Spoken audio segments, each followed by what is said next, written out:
Hello children, hope you all doing good. Let's start today's chapter, Motion and Time. Introduction. The period between two events is called time. It plays a significant role in the planning of our daily activities. For example, we have our breakfast, take a bath, clean our teeth at a particular time. Therefore, in our daily life, we can understand the importance of time and it needs to be measured accurately. अच्छा देखिए, दो events के बीच का जो period होता है उसे हम कहते हैं टाइम, और टाइम का एक बहुत ही वाइटल रोल है हमारी डेली एक्टिविटीज़ में. हम ब्रेकफास्ट करते हैं, लंच करते हैं, नहाते हैं या ब्रश करते हैं एक पर्टिकुलर टाइमिंग पे.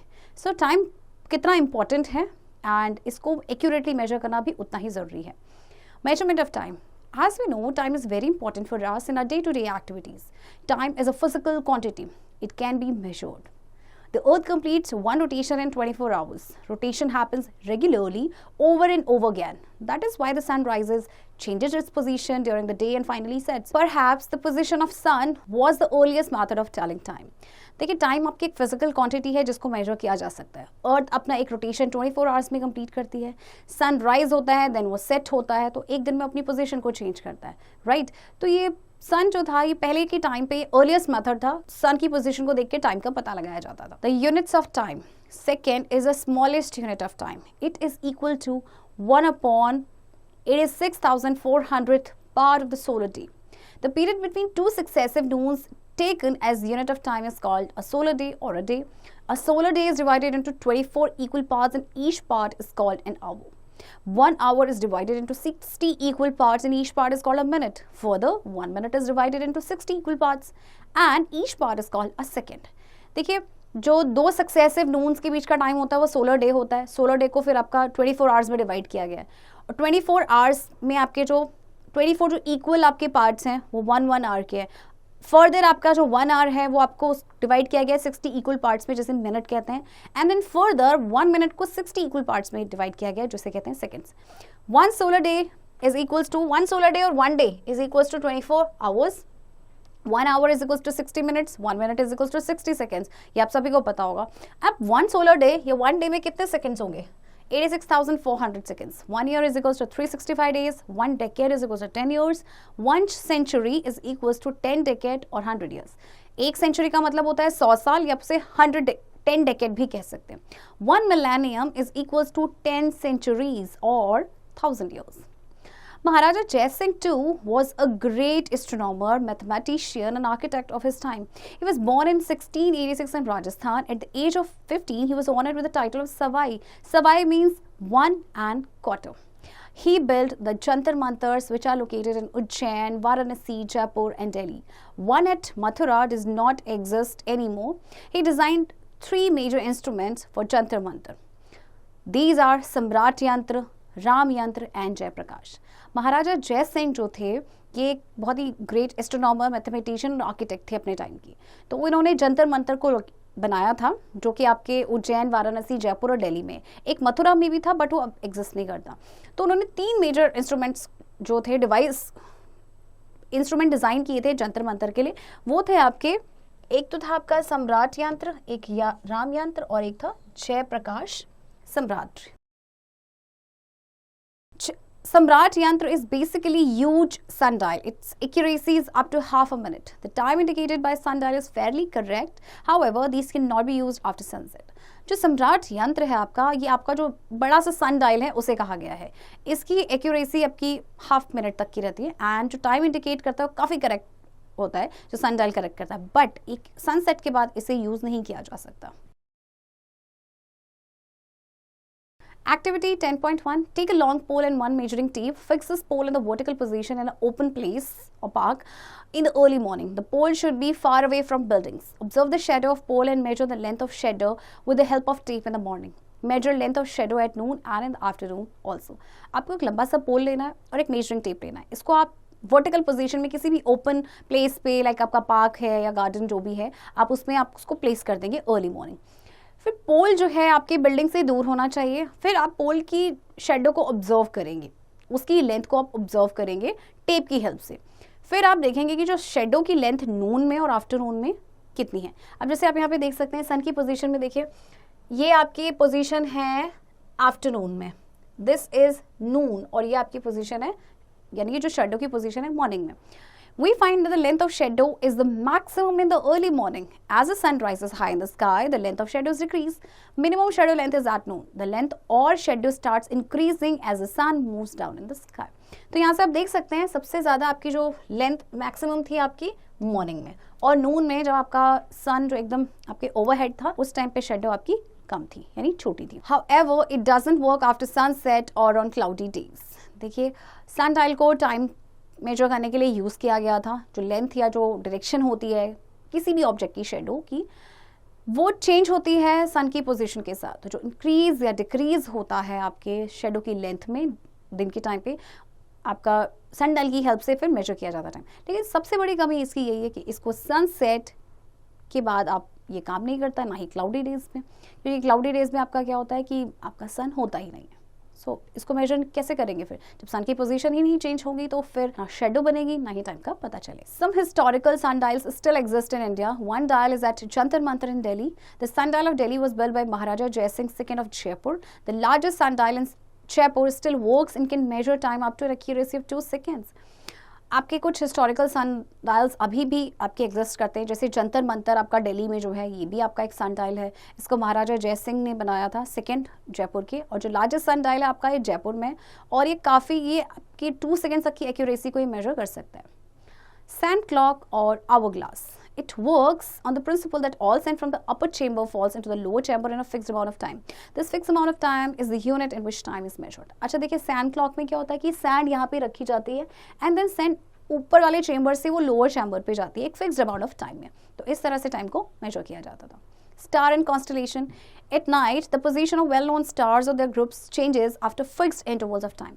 रात को कुछ जो well-known stars होते हैं या ग्रुप्स होते हैं, ग्रुप ऑफ स्टार्स को constellation कहा जाता है, वो अपनी fixed interval of time के बाद अपनी position को change करते हैं. Water clocks.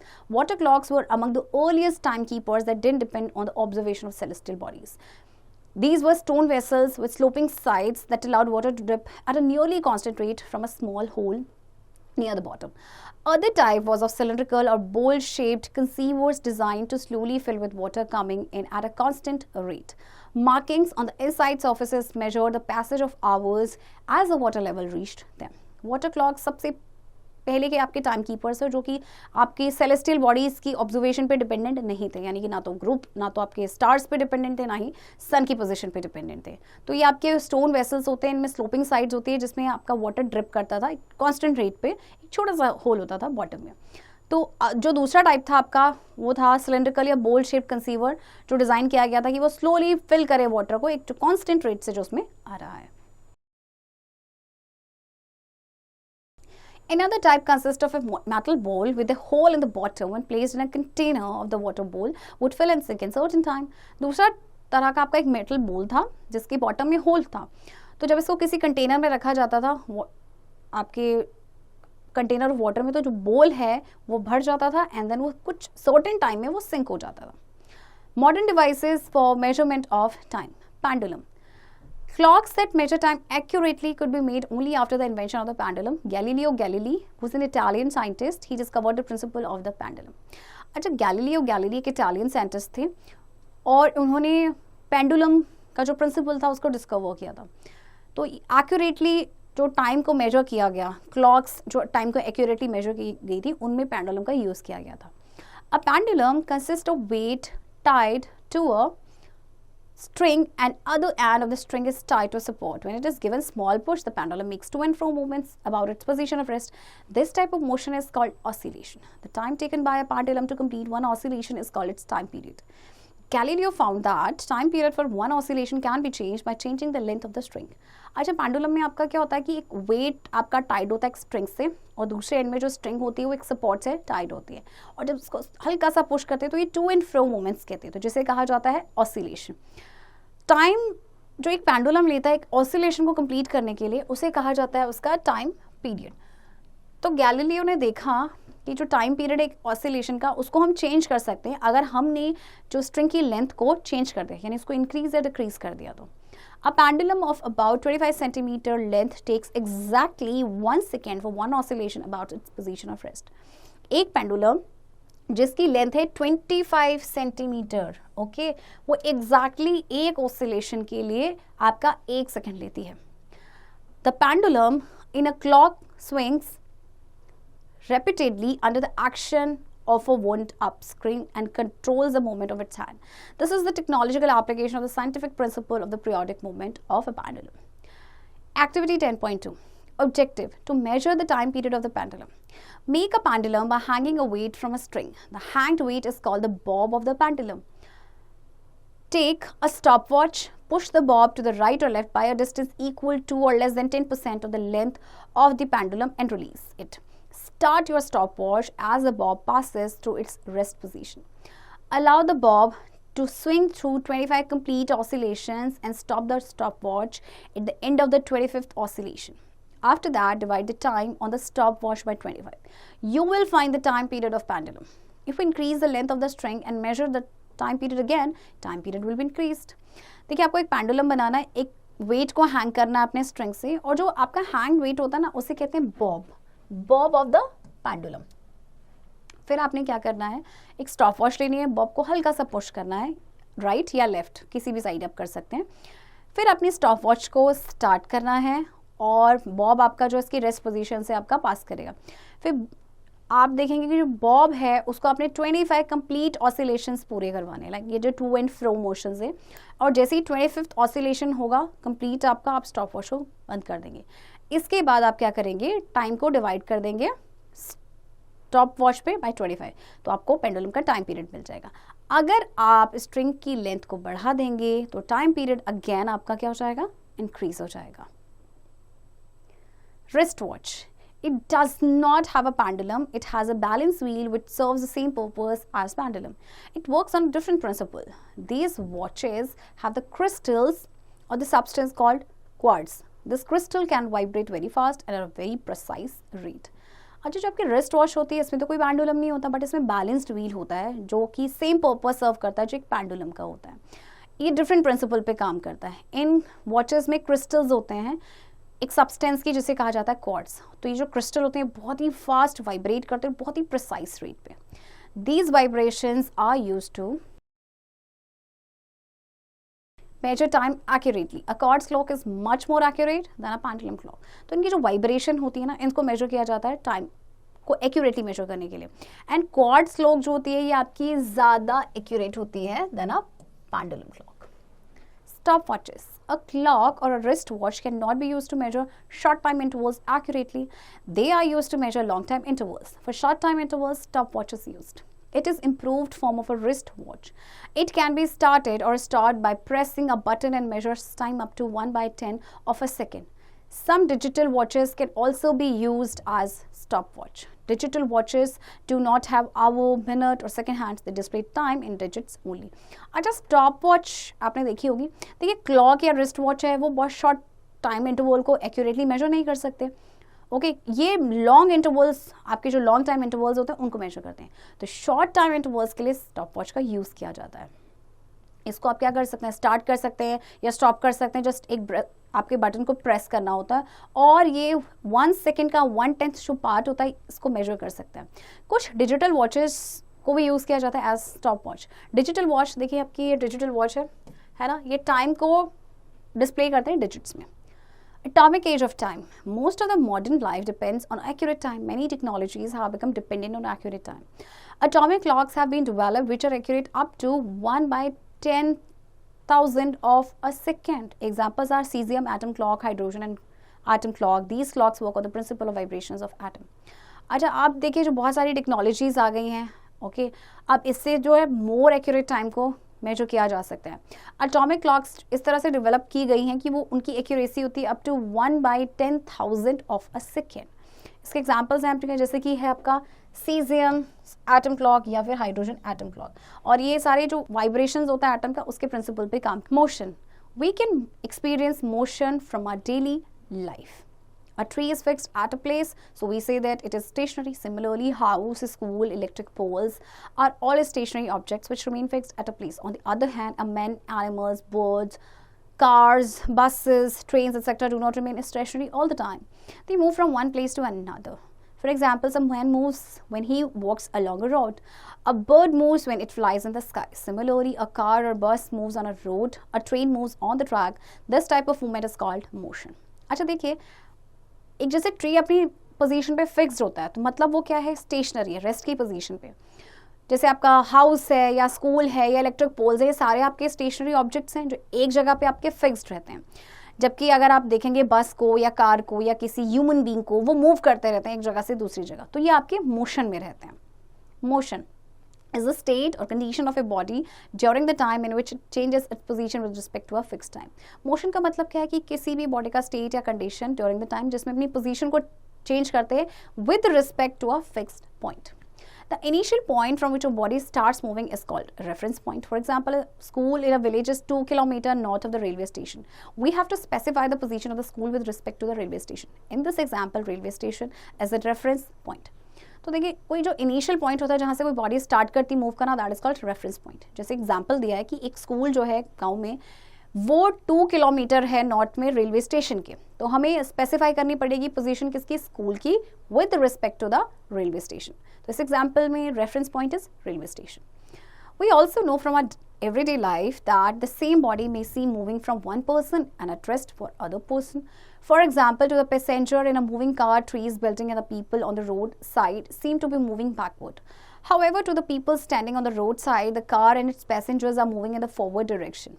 At the same time, each person in the moving car finds that other persons are not moving as the distance between them is not changing. Hence, motion and rest are relative to each other.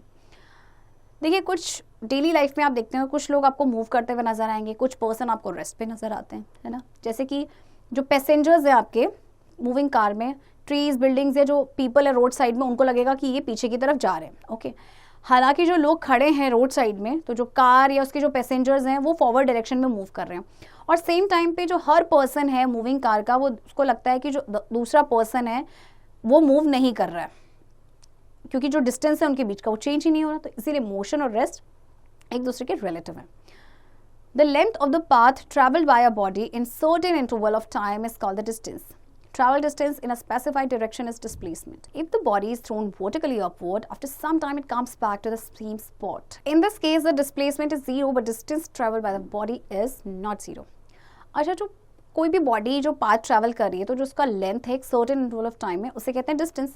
और distance जो travel distance है किसी specified direction में, उसे कहते हैं displacement. For example, आपने एक बॉडी के ऊपर फेंका वर्टिकली अपवर्ड और कुछ टाइम के बाद वापस सेम स्पॉट पे आ जाती है, तो इस केस में डिस्प्लेसमेंट जीरो होगा, बट डिस्टेंस ट्रैवल जो किया है वो जीरो नहीं होगा. Right. Types of motion: linear motion, reciprocating motion, circular motion, irregular motion, oscillation, intermittent motion. Linear motion. Linear motion is the most basic of all motions. Objects, if not interrupted, will continue to move in a straight line indefinitely. Under normal circumstances, gravity and friction bring the object to rest. Linear motion is measured with the aid of speed and direction. Linear motion में क्या होता है कि अगर आप किसी भी object को इंटरप्ट ना करेंगे तो वो कंटिन्यूअसली एक स्ट्रेट लाइन में मूव करता रहेगा इंडेफिनेटली. बट नॉर्मल सर्कमस्टेंसेस के अंदर जैसे ग्रेविटी है या फ्रिक्शन है, वो क्या करते हैं, उस ऑब्जेक्ट को रेस्ट पे लेके आ जाते हैं. तो लीनियर मोशन को मेजर किया जाता है किसकी हेल्प से, with the help of speed and direction. Reciprocating motion. Reciprocating motion is back and forth motion. For example, reciprocating motion of the piston is converted to rotatory motion. अच्छा, reciprocating motion क्या होता है, आपका back and forth होता है. For example, जैसे आपका जो reciprocating motion है piston का, उसको convert कर दिया जाता है rotatory motion में. Circular motion. When a body is moved in a circular path, it is called circular motion. It is measured in revolution per minute. Direction of turn also counts in measurement of circular motion. अच्छा देखिए, circular motion क्या होता है आपका, जब कोई भी body एक सर्कुलर पाथ में मूव करती है और इसको मेजर किया जाता है RPM, यानी कि revolution per minute. Next is irregular motion. When there is no obvious pattern to this movement, it is called irregular motion. तो देखिए, कोई obvious pattern नहीं होगा तो वो irregular motion है. Oscillation. Oscillation is back and forth motion about a point. For example, motion of pendulum. It is measured in period of time for one complete cycle or the number of cycles in a given time. तो oscillation आपने पढ़ा, जैसे pendulum की बात कर रहे थे हम, to and fro जो movement होता है, that is called oscillation. Intermittent motion.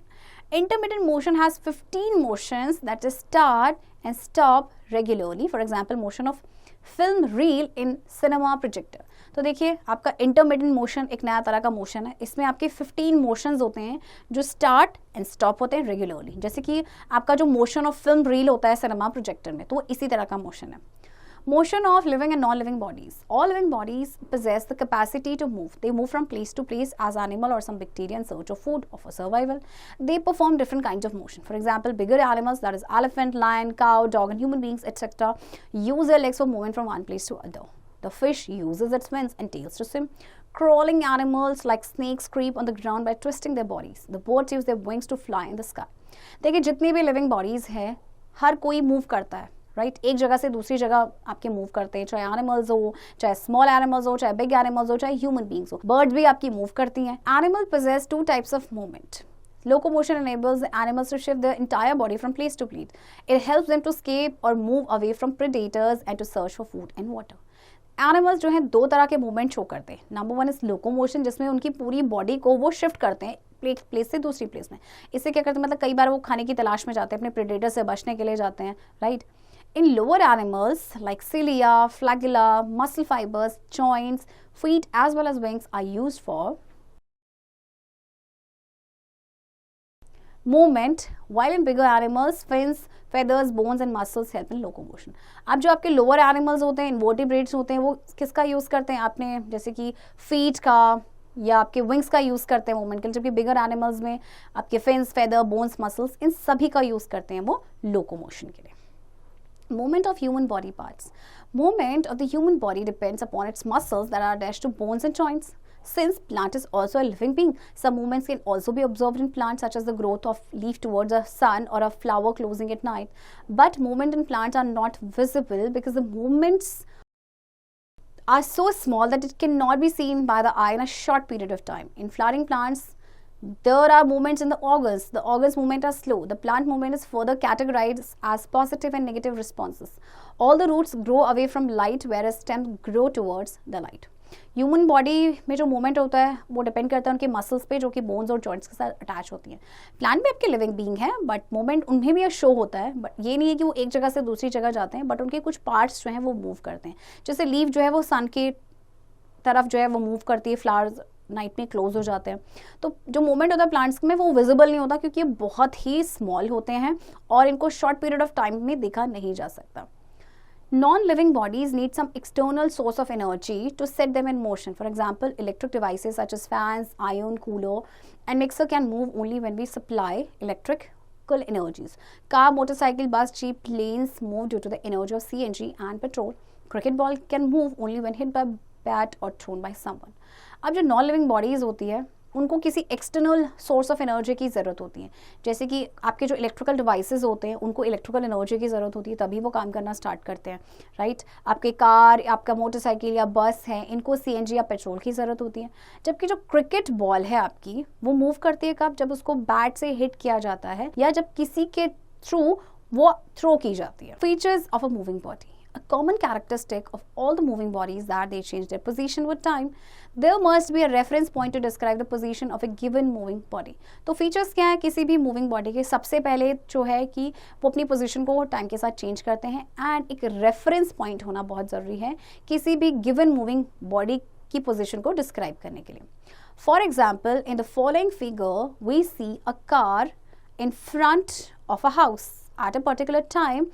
House in this case is a stationary object taken as a reference point. Now after 5 seconds, we see that the same car is at another position, which is quite far away from the house. This means the position of this car is changing continuously with time and with respect to a stationary object, that is house. So we can say that this car is moving or that car is in motion. देखिए आपको एक car दी गई है और ये बताया गया है कि ये घर के पास है, तो एक किसी पर्टिकुलर टाइम पे. तो घर आपका स्टेशनरी, हाउस जो आपका स्टेशनरी ऑब्जेक्ट है, यानी हाउस आपका रेफरेंस पॉइंट है. अब 5 सेकंड के बाद जो सेम कार है वो दूसरी पोजीशन पे आ जाती है, जो उस हाउस से थोड़ी सी दूर में. इसका मतलब क्या है कि जो कार की पोजीशन है वो कंटिन्यूअसली चेंज हो रही है with time and with respect to stationary object. Stationary object यानी कि हाउस जो आपका क्या है, रेफरेंस पॉइंट है. तो हम कह सकते हैं कि कार जो है आपकी वो क्या है, मोशन में है. We can explain the motion of a body. The position of the moving body can be explained by the following quantities.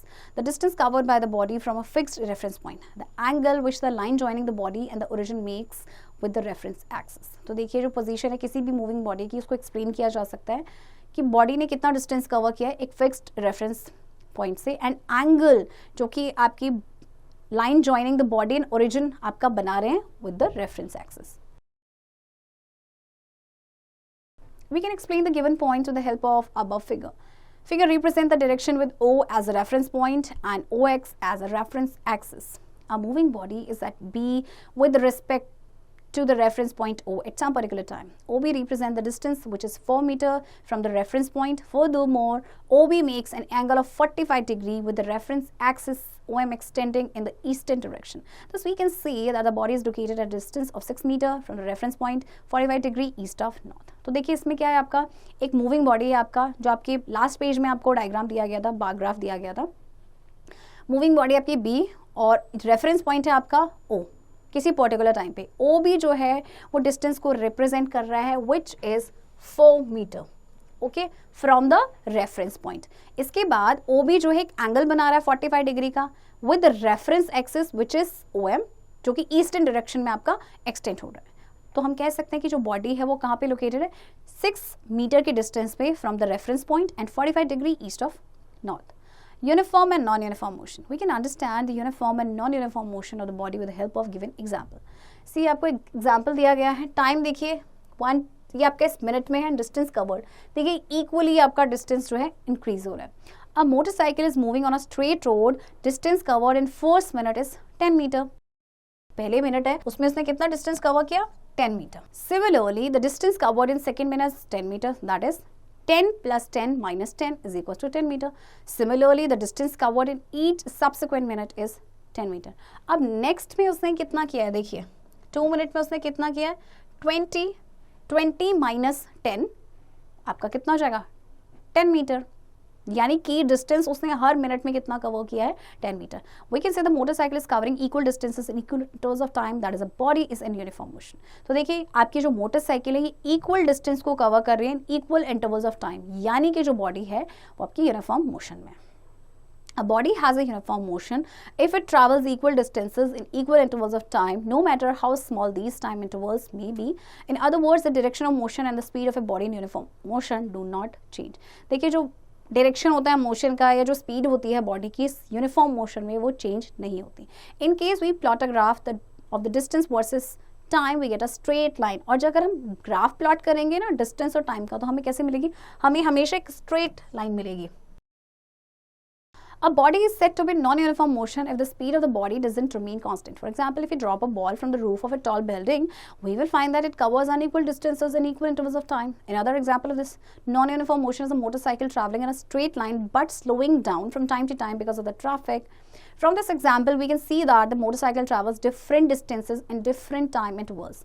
Its speed changes while traveler keeps changing.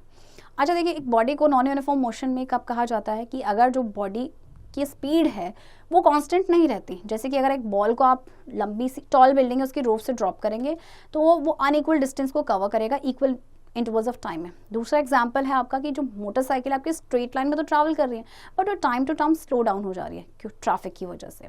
Okay तो इसमें क्या होगा कि इसकी स्पीड जो है चेंज होती रहेगी, जबकि जो ट्रैवलर कीप्स चेंजिंग. देखिए आपका ये ग्राफ जो दिया गया है ये आपका यूनिफॉर्म मोशन का था क्योंकि ये स्ट्रेट लाइन था, right. If we plot a graph of distance versus time, the graph of distance versus time for non uniform motion is not a straight line. तो नॉन यूनिफॉर्म मोशन में क्या होगा, straight line नहीं आएगी आपकी.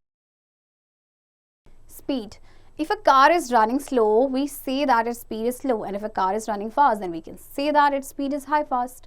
The speed of a body gives us an idea of how slow or fast the body is moving. देखिए अगर आपकी कार जो है वो स्लो चल रही है तो हम कहते हैं इसकी स्पीड कम है. अगर वो फास्ट चलती है तो हम क्या कहते हैं कि इसकी स्पीड काफ़ी फास्ट है. तो जो स्पीड होती है बॉडी की वो एक हमें आइडिया देता है कि वो बॉडी कितना स्लो और कितना फास्ट मूव कर रही है.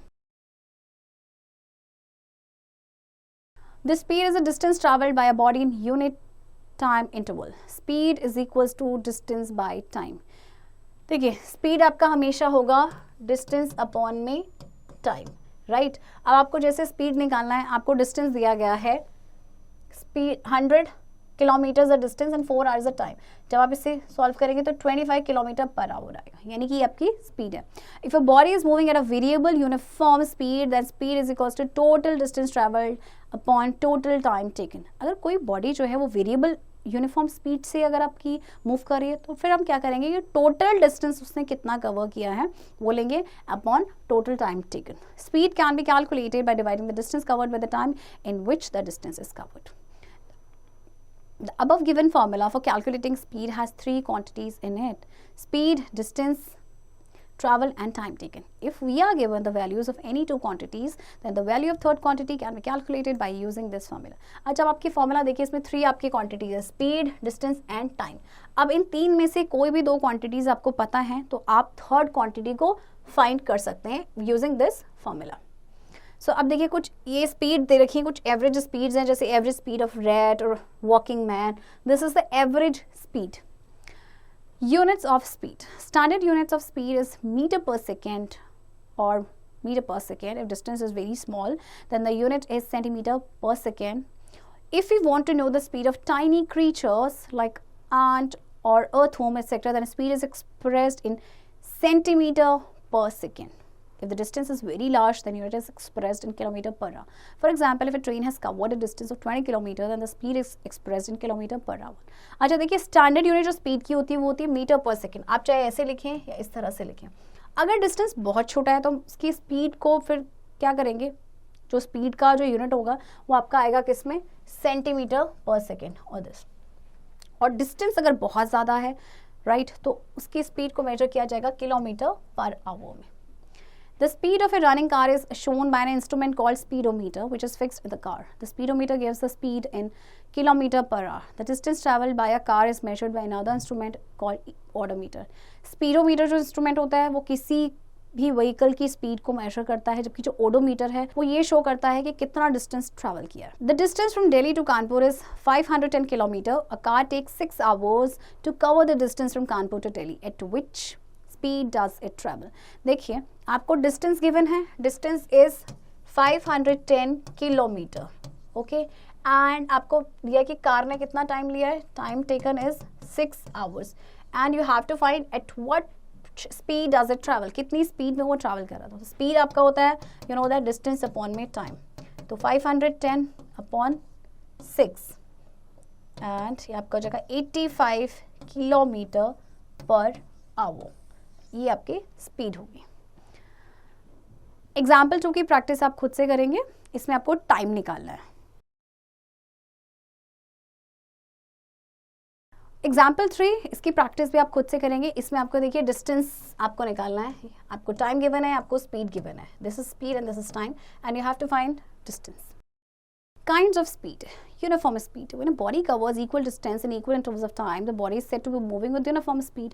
For example, a car is said to have uniform speed if travels 60 km per hour, 30 km every half hour, 15 km every quarter of an hour, 1 km every minute, and 1/60 km every second. Uniform speed किसे कहा जाता है, जब एक body जो है वो equal distance को कवर करती है इक्वल इंटरवल ऑफ टाइम में।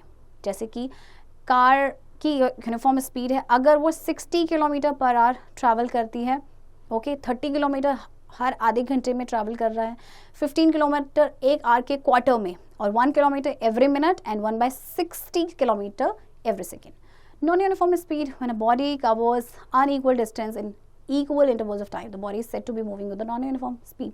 अब non-uniform speed कब होता है, जब बॉडी जो है आपकी unequal distance कवर कर रही है in equal intervals of time. For example, a car covers 60 km from 6 a.m. to 7:30 a.m., 40 km from 7:30 to 9 a.m. and 50 km from 9 a.m. to 10 a.m. अब आप देखिए 60 किलोमीटर उसने कवर किया 6 AM से 7:30, कितना टाइम हो गया आपके पास, 1.5 आवर। 40 किलोमीटर उसने ट्रैवल किया 7:30 से 9 AM, अगेन ये 1.5 आवर है। एंड 50 किलोमीटर उसने ट्रैवल किया 9 AM to 10 AM। अब आपका क्या है, ये जो टाइम आपका आ गया 1 आवर है। Then car is moving with a non-uniform speed. If you want to calculate the uniform speed of car than divide the total distance covered by the total time taken. अच्छा आप देखिए, आपको ये non uniform speed है, आपको उसको निकालना है, तो आप क्या करेंगे, जितना डिस्टेंस कवर किया है उसको प्लस करके आपने कितना करना है, जो टाइम आपने लिया है टोटल उससे डिवाइड करना है, राइट। तो देखिए आपका डिस्टेंस कितना आएगा, पहले उसने 60 किया था, देन 40 एंड 50, तो 150 किलोमीटर आ गया, एंड टाइम आपका आया 4 आवर्स। 4 आवर्स कैसे आया, देखिए आपका जो 6 AM से 7:30 1.5 आवर था, राइट।